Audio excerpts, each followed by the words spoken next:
Howdy everyone, yes, Ross of Old School Studios here with the next episode of Pokemon Let's Go Eevee. In the last episode, we went through all of the rock tunnel and even ran into a couple Team Rocket grunts so we could get on the way to Lavender Town. And in this episode, we're gonna go ahead and head down that way to Lavender Town now. Alright, so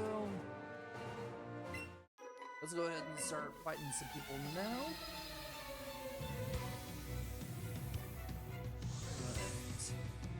I think I might have told you before, after like the last, after the first few routes that we went through, I decided to just not worry about what some people might have for their teams, but mainly paying attention to what gym leaders, rivals, bosses, and coach trainers. It's honestly like, who really needs to know that this trainer has a Pikachu? These fights are easy. And the main thing that you know, to note is what you'll encounter and what kind of items you might have. Alright. Browsing with someone to meditate. I don't think that really matters right now. Pidgeotto, switch.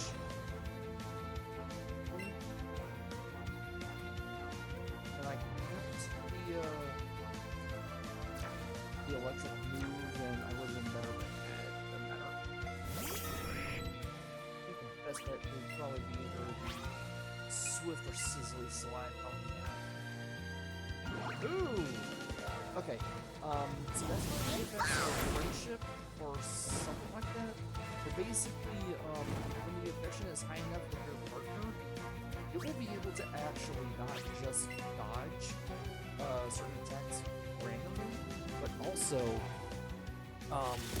it could end certain status effects sooner.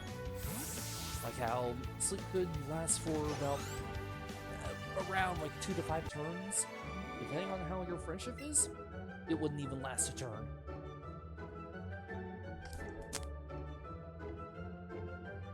Okay.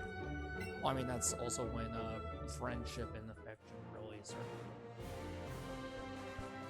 Well, he was saying that the whole thing with friendship and affection really became a thing around Gen 6, back when X and Y came out. Alright, what's this next person got? Ooh, Krabby, okay.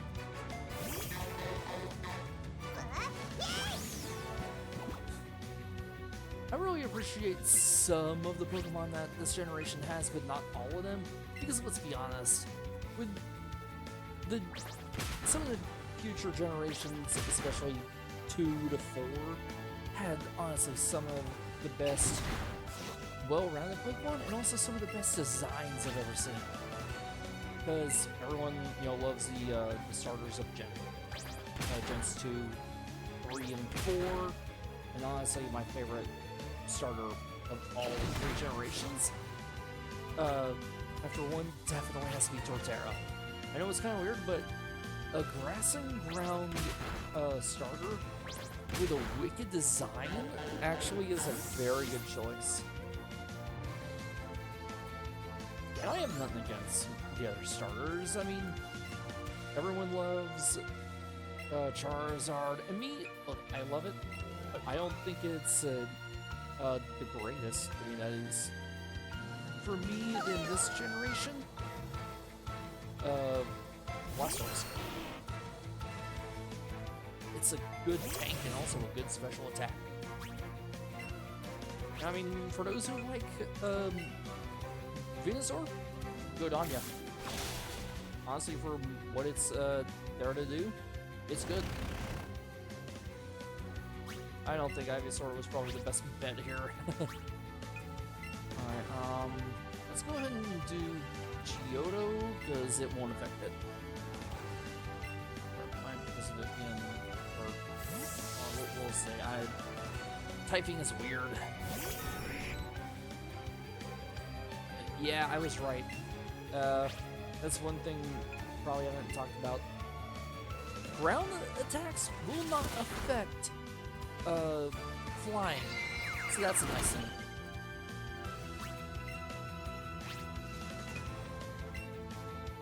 Alright.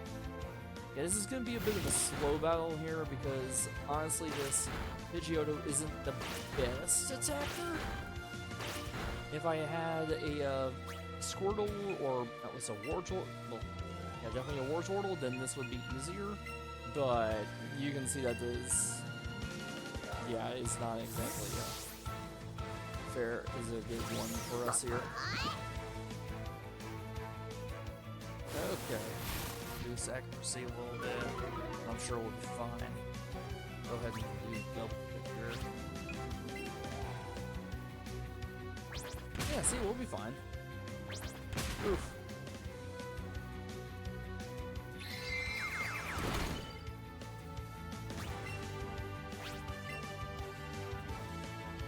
Oh, see, that's what I'm talking about with Sand Attack. It may or may not affect you, but when it does affect you, it sucks. Oh, ooh.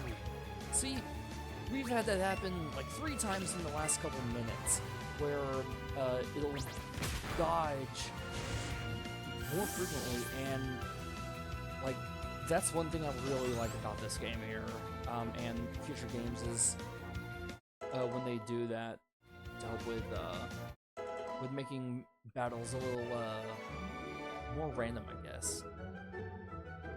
Well, I guess it does kind of take the randomness out of it because it is dependent on friendship, and of course it increases when you just use a Pokemon. You can also give it, do certain things to it. Okay, that sounds weird, but I promise I didn't mean that. Alright, we are finally at the fabled and infamous Lavender Town. For those who do not know, Lavender Town not only has a rather disturbing story in the game, but outside of it, it pretty much belongs to an episode of, what is it? I want to say Unsolved Mysteries, or yeah, definitely Unsolved Mysteries. Because this music, while originally, well, while it is dark, but honestly somewhat lighthearted, in the original game, it was honestly quite disturbing. In the original game, the story is that you go to this tower, and it is basically a cemetery town for lots of Pokemon. So here we see this Cubone go up into the tower, Trace is going after it. This is the Pokemon Tower. A massive grave site for Pokemon that have actually died. Pokemon Tower. We call them the spirits of Pokemon.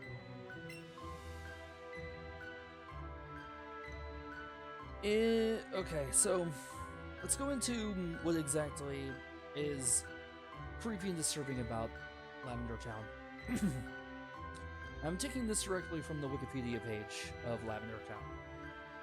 Lavender Town Syndrome Creepypastas. In the early 2000s, an urban legend claimed that hundreds of Japanese children had committed suicide in the 1990s as a result of the music in the game. Speculating that binaural beats and high-pitched tones only audible to children caused headaches and erratic behavior that led to their deaths, and with other recorded side effects including insomnia, violent behavior, and brain hemorrhaging. The fabricated illness was dubbed Lavender Town Syndrome, with the phenomenon also being referred to as Lavender Town Tone, conspiracy, and suicides. And the original story went viral after a creepypasta version of the story was spread on websites such as 4chan. Various people have added details to the story to make the story more convincing over time, such as photoshopping images of ghosts and the Pokemon Unknown, a species of Pokemon resembling the alphabet, which are used to spell "Leave Now." into spectrogram outputs of the Lavender Town music. It is also claimed that the song was quietly changed for international releases of the games. Certain versions claim that the game's director, Satoshi Tajiri, wanted the tone in the game to annoy children instead of cause harm, while others claim that Nintendo was in collaboration with the Japanese government. Other creepypastas carried links into the Lavender Town syndrome. Creepypasta Lavender Town and Pokemon 731 linked the syndrome to a Pokemon programmer attempting to brainwash children for military purposes, only for the process to fail, resulting in the children's suicides. It also featured an unofficial Pokemon species titled Pokemon 731, which appeared in corrupted cartridges of the game. 731 would later go on to inspire other fan creations associated with Lavender Town. Examples included the Buried Alive, a half-buried zombie that was supposed to be a final challenge for the Pokemon Tower area. The White Hand, a highly detailed decaying hand that would cause those who viewed it to become violently ill, and the GIF animation Haunting.sfw. These were meant to be representative of 731, and later creepypastas would merge the three together into a single story. Other creepypastas gave varying fictitious accounts about the syndrome, with one linking to Satoshi Tajiri's childhood traumas, while another depicted a composer attempting to recreate the original Lavender Town melody and dying after completing it. The spread of Lavender Town syndrome is believed to be due to its association with the Deno Senshi Porygon incident. The episode resulted in many children across Japan suffering seizures. Its correlation with Lavender Town syndrome's events being considered to having provided grounding for the creepypasta. Patricia Hernandez of Kotaku also stated that the incident supposedly taking place in Japan would have a proficiency in Japanese to fact check, resulting in the incident being verified and thus more realistic. The paper, Lavender Town Syndrome Creepypasta, and rational narration of the supernatural, described the creepypastas as being used to re-enchant the games for older fans of the series who had grown up on the original games. It felt as though the corruption of this childhood aspect is used in order to convey an element of horror in the story. The various creepypastas attempt to rationalize their supernatural phenomena via the usage of a mix of fake and real documentation. It was additionally used to add a layer of realism to the stories, making them more convincing and engaging for those interacting with the stories, while also building the creepypasta's mythical aspects. Mark Hill of Killscreen also stated that the ability for fans of the creepypastas to be able to add their own variations to the tale aided in its spread, as it allowed the story to be retold in a variety of different fashions. So I know that was a bit long-winded, but basically, people kind of twisted the music of the town, and basically linked it to a bunch of suicides that happened in Japan back then.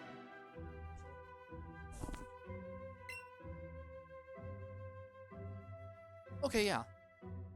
Did you come to pay respects? Bless your Pokemon-loving heart, son. Alright, so right now there's not a lot we can do because this is going to be a very short visit for now. We'll come back later. I can't forget my dearly departed Clefairy. Ugh, this won't do. I'm awash in tears. Oh dear, a cute boy. Are you heading up to the Pokemon Tower? A kind child you are. I have an idea. I bet the Pokemon here would be happier to see you if you had a spiffy outfit on. And we get a formal set from the old lady. Oh, my dear Growlithe, why did you have to die and leave me? Pokemon Tower was erected in the memory of Pokemon that passed away. I'm a channeler, one who speaks to spirits. I sense a lost spirit somewhere high in this tower. Alright, so for those who don't know, a lot of, not just ghost-type Pokemon, but also certain psychic-type, are honestly just ghosts of either people or Pokemon.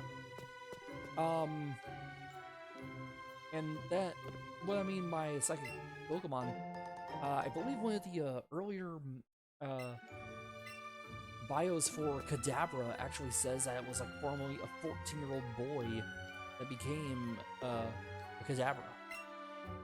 You there, if you wish to know the truth behind the wandering spirits haunting this tower, well, even we channelers couldn't identify them.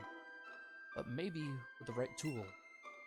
Yes, perhaps a Sylph Scope might let one see the truth behind this mystery. Alright, let's go check on Trace here. Hey, if it isn't Chase, what are you doing here? No way.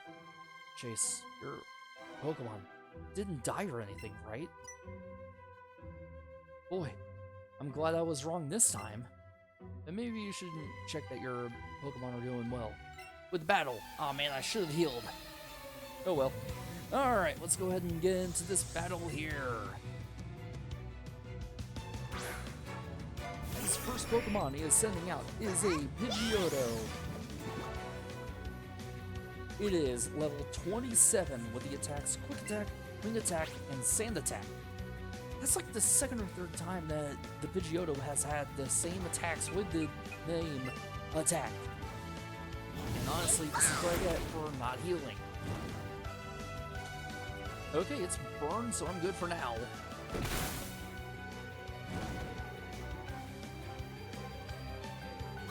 Alright, and I'll probably just give like a super potion later.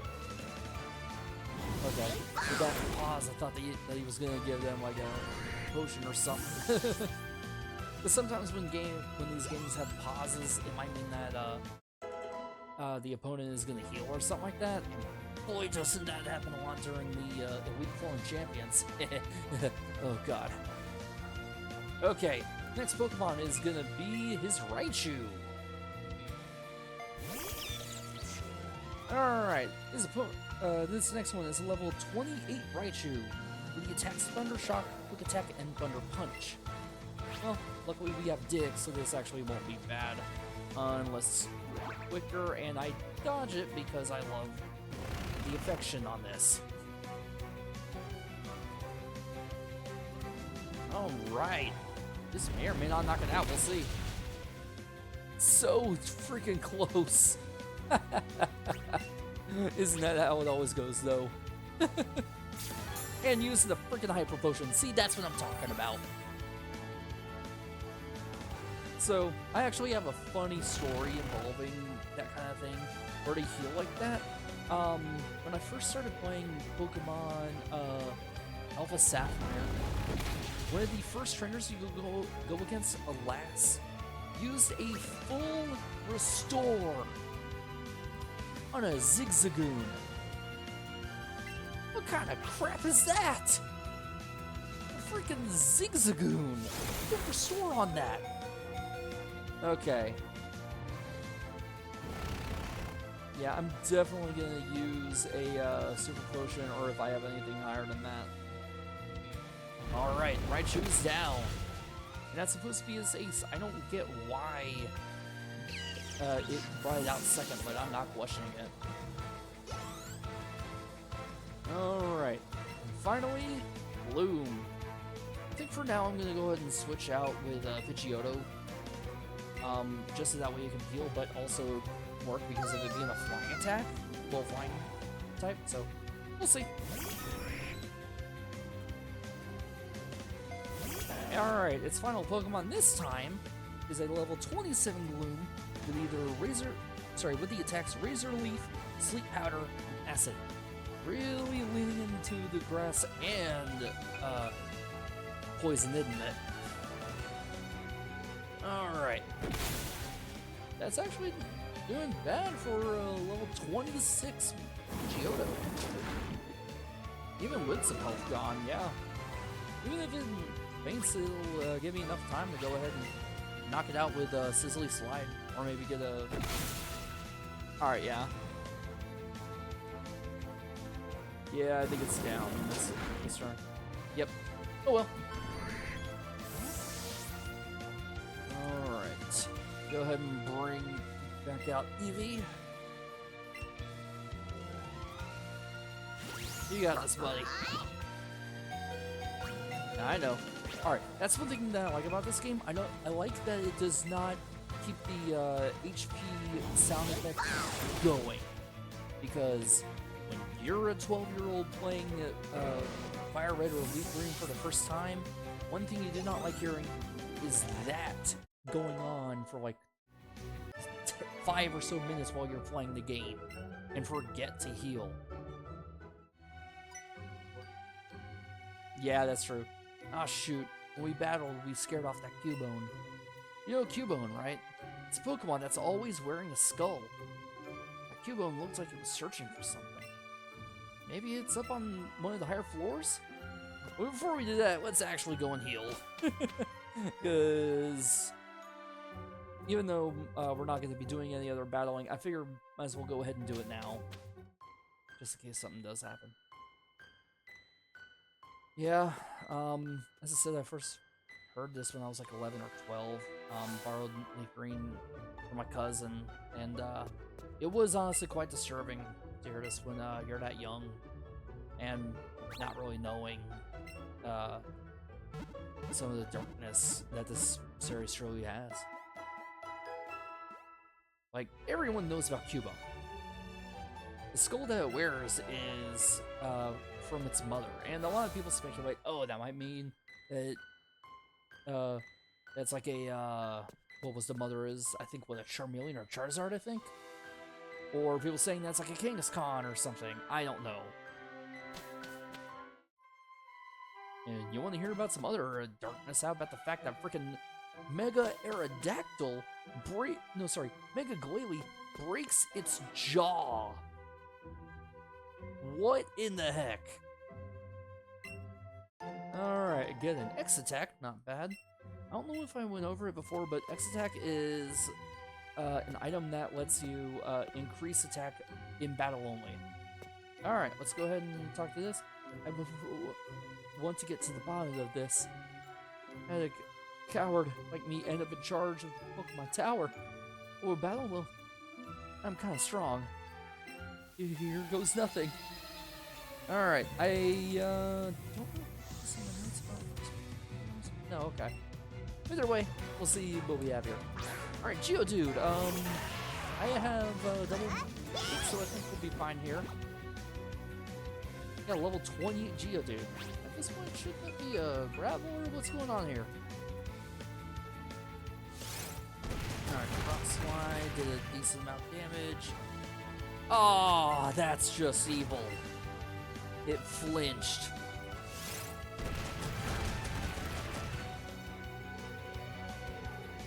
Alright. Yeah, this ain't gonna go the way I thought it was gonna. That's what I get for... Oh, I guess I'll use, Oh, thank God. I guess I'll use Ivysaur if it does faint.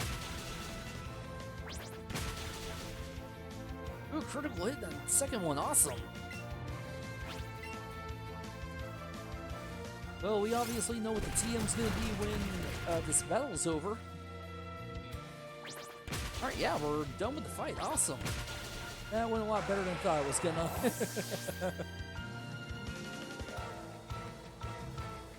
Alright, 168 points, and finally went to level 30. Awesome! Okay. See if he's getting a little better, especially in the attack there. So that's good. I tremble at your strength. Get 2,800 Poké Dollars, awesome. That battle took my mind off things a little bit. Here, I found these lying around. No, it's 5 Eevee candies, okay.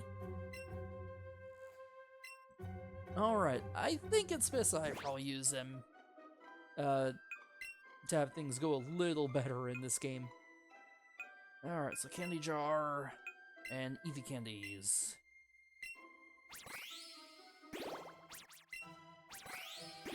definitely gonna help later on.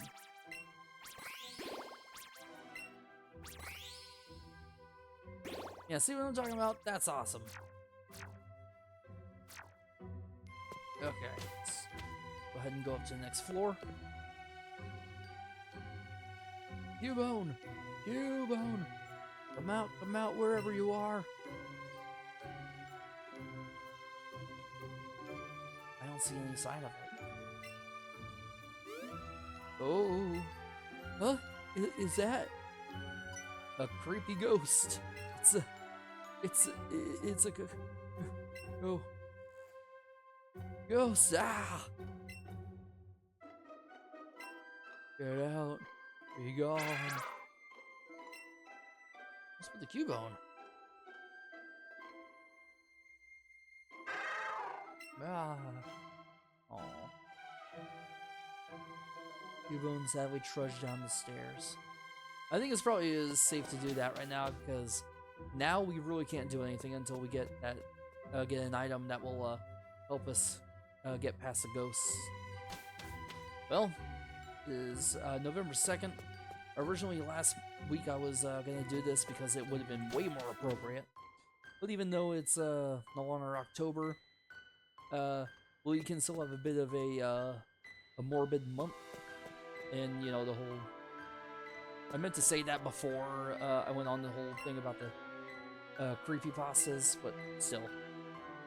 Okay, well, we decided to go ahead and you know, check out the Pokemon Tower, and in the next episode, we'll deal with the guys from Team Rocket. See you guys then.